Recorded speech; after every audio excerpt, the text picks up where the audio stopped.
ये ले, ये मुसलमान का खून, ये हिंदू का खून।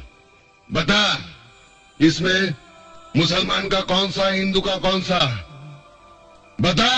साले बनाने वाले ने इसमें फर्क नहीं किया, तू कौन होता है फर्क करने वाला? हाँ? ये कलम वाली बाई ठीक कहती है, इसकी कड़वी सच्ची बातें तुम्हारे खोपड़ी में नहीं घुसती। किसने किसको मारा? हाँ? किसने किसको जलाया? साला कल तक हम एक दूसरे के त्योहार में शरीक होते थे, एक दूसरे का सुख दुख बांटते थे। अपने टकले पे गणपति लेके काय को जाता था पानी में? गणपति बाप्पा मोरिया काय को नाचता था? अल्लाहुम्मा सल्ले अला अला सैयदना मौलाना मोहम्मदी व अला अले सैयदना मौलाना मोहम्मदी व बारिक वसल्लिम। ये दुरूद शरीफ मेरे को किसने सिखाया? अब चंद गद्दारों की साजिश में अपने भाईचारे को दफनाना चाहता है। भाई साहब ने कहा कि वो हिंदू धर्म में पैदा हुए लेकिन हिंदू नहीं है, इंसान है। क्यों ना हम एक मजहब इंसानियत बनाते हैं? उनका जो कहना है वो इंसान है। भाई साहब, हर शख्स, हर इंसान जो पैदा होता है वो इंसानी होता है, लेकिन सिर्फ इंसान होना काफी नहीं है। इंसान होना जरूरी है। हर मुसलमान पहले इंसान होना जरूरी है उसे। इस्लाम की सारे बातें, एक भी बातें मैंने कहा मैं तकरीर में, इंसानियत के खिलाफ नहीं है। एक भी बातें मैं चैलेंज करता हूं, आप एक भी बात इस्लाम की बुनियादी बात बताओ जो इंसानियत के खिलाफ है। मुसलमान होने के लिए अच्छा इंसान होना जरूरी है। अगर आप अच्छे इंसान नहीं हैं तो मुसलमान हो ही नहीं सकते। लेकिन सिर्फ अच्छा इंसान होना काफी नहीं है। मिसाल के तौर पे डॉक्टर बनने के लिए 10वीं पास करना जरूरी है, फिर 12वीं, फिर डॉक्टरी। तो मैं कहूंगा डॉक्टर बनने के लिए स्कूल पास करना जरूरी है, लेकिन स्कूल पास करना काफी नहीं है। तो इस्लाम में अच्छा मुसलमान बनने के लिए अच्छा इंसान बनना जरूरी है, लेकिन सिर्फ अच्छा इंसान बनना काफी नहीं है। समझा? क्यों? क्योंकि इंसान को जिसने पैदा किया उसकी इबादत करना जरूरी है।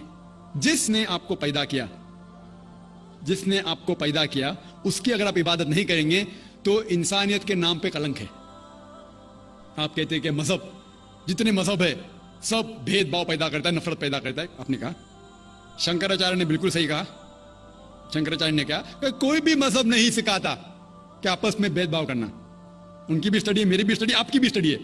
आपने कहा कि मैंने 10-12 साल के, आपने 30 साल के। अगर आप 30 साल की है उसका मतलब नहीं कि आप मुझसे अच्छे हैं, जरूरी नहीं।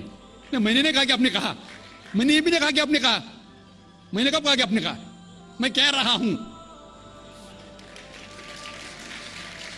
मैंने कब कहा कि आपने कहा? मैं कह रहा हूं क्योंकि आपने कहा कि अब 30 साल की स्टडी की। मैं हिंदू मजहब पे भी चंद साल के, अल्हम्दुलिल्लाह सुम्मा अल्हम्दुलिल्लाह, कई शंकराचार्य से बात की, कई स्वामी जी से बात की, कई प्रीस्ट और फादर से अमेरिका में की। मैं तो अभी तक जवान हूं माशाल्लाह, अल्लाह का फजल है, अल्लाह का फजल है। आपने कहा कि मजहब भेदभाव करता है, यह कहना बिल्कुल गलत है। मजहब भेदभाव नहीं करता। जो मजहब के मानने वाले हैं वो मजहब को सही तरीके से नहीं समझते हैं, इसीलिए भेदभाव पैदा करते हैं, वो अलग बात है। गलती है मजहब के मानने वाले की, मजहब की नहीं। ये कह रहे हैं कि मजहब की, मिसाल के तौर पे एक मर्सिडीज कार है, मर्सिडीज कार है, मुझे ये जानना है कि मर्सिडीज कार कितनी अच्छी है। तो एक ड्राइवर मर्सिडीज कार चलाते जो ड्राइविंग जानते ही नहीं और मर्सिडीज कार को ठोक देते, तो किसकी गलती है, मर्सिडीज गाड़ी की ड्राइवर की? अगर आपको जानना है मर्सिडीज का कितनी अच्छी है तो आपको ये देखना चाहिए स्पेसिफिकेशन, उसका पावर कितना है, हॉर्स पावर कितना है, माइलेज कितना है, सेफ्टी मेजर कितना है। उसकी तहकीक करने के बाद आपको कहना चाहिए कि कितनी अच्छी मर्सिडीज कार है। अगर जानना चाहिए कितनी अच्छी है तो उसको बिठाओ जो ड्राइविंग जानता है। तो इसीलिए इस्लाम को जानने के लिए मुसलमानों को मत देखो, अगर देखना है तो मोहम्मद सल्लल्लाहु अलैहि वसल्लम को देखो। आप मुझे मत देखो, मुझे मत देखो, हमारे आज के मुसलमान को मत देखो। देखो जो सबसे अच्छा ड्राइवर है, सबसे अच्छा इस्लाम को समझ चुका है, वो मोहम्मद सल्लल्लाहु अलैहि वसल्लम है। उनको देख के इस्लाम की तहकीक करो, और तहकीक करने के लिए आपको इस्लाम की किताब पे जाना पड़ेगा। और आपने जो कहा आखिर के अंदर कि सारी मजहब किताब बाद में लिखी गई, पहला कहना था, आप काफी हद तक के सही है, आप काफी हद तक के सही है कि आप बिल्कुल सही फरमाते, लेकिन यह कहना कि सारी मजहब की किताब, उसमें गलती है।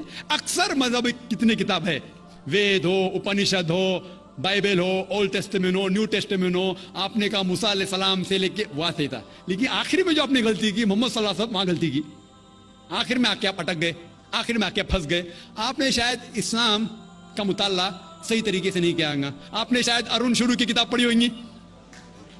अगर आप कोई मजहब का मुताला करना चाहते हैं तो जो मजहब को समझ चुका है उसकी किताब पढ़ो। आप अगर अरुण शुरू की किताब पढ़ेंगे और इस्लाम के मुताला करेंगे, ये किधर का सही फैसला है? मैं कहता हूं अरुण शूरी जैसे लोग की पढ़ी होंगी, क्योंकि जब भी कुरान नाजिल हुआ, जब भी कुरान की आयत नाजिल होती थी, मोहम्मद सल्लल्लाहु अलैहि वसल्लम अनपढ़ थे, जब भी कोई आयत नाजिल होती थी वो उसे याद करते थे और अपने साथियों सहाबा से उसकी तिलावत करते थे और सहाबा फौरन उसे लिख लेते थे। तो मोहम्मद सल्लल्लाहु अलैहि वसल्लम की मौजूदगी में हर आयत लिखी जाती थी और वो उसे चेक कर, मिसाल के तौर पे इक़रा बिस्मि रब्बिकल लज़ी खलक़ आयत नाजिल हुई, उन्होंने याद किया, सहाबा से कहा, सहाबा ने लिखा इक़रा बिस्मि रब्बिकल लज़ी खलक़, पढ़ के सुनाओ, पढ़ा, हाँ सही, अगर गलती होती तुम्हारी टोक देते थे। तो मोहम्मद सल्लल्लाहु अलैहि वसल्लम की मौजूदगी में जब भी अल्लाह सुब्हानहू व तआला आयत नाजिल करते थे वो याद करते थे और लिखवाते थे और चेक भी करते थे। सारा कुरान मजीद मोहम्मद सल्लल्लाहु अलैहि वसल्लम की मौजूदगी में लिखा गया